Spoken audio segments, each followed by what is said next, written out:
سوريا بكلام واضح من الرئيس الأسد للسيد نصر الله. طبعا نحن ما سمعنا انه هو قايل له لزمن مضى وخلال طوفان الأقصى، وأنا حكيتها معكم، انه إذا قدر لحرب كبرى أن تندلع فأنا طبيعي أن أكون معكم.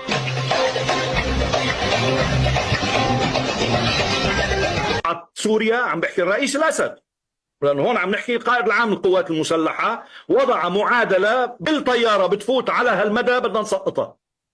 هلا بيوقفوا براته وبيقصفوا، بنتعامل مع الصواريخ بالدفاع الجوي اللي عندنا بالمضاد للصواريخ. شو هالتكتك يا رجل، شو هالأعصاب، شو هالحكمة، سبحان العاطي يا أخي. إذا تستهدف حزب الله، انتبه، استهداف حزب الله غير حماس. إذا استهدف حزب الله سوريا رح تفوت بالحرب.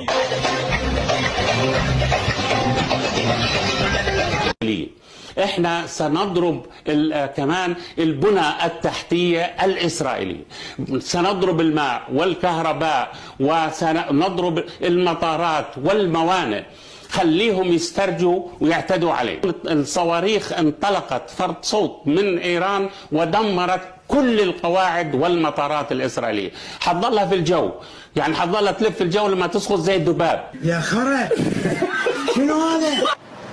نتنياهو كان بحاجة لكفين ليوعى، كيف عضلاته كبار. اجا واحد قال له وعاه، انت بتدعوس بين ليلة وضحاها، وهذا الكيان يختفي من الوجود حينما يتخذ القرار.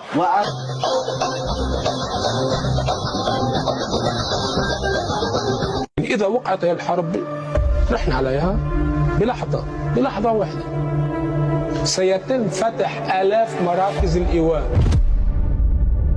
ومحددين ومعروف كل واحد مين مسؤول هي المركز ومين بده يروح عليه، وراح يروحوا الناس على هالمراكز.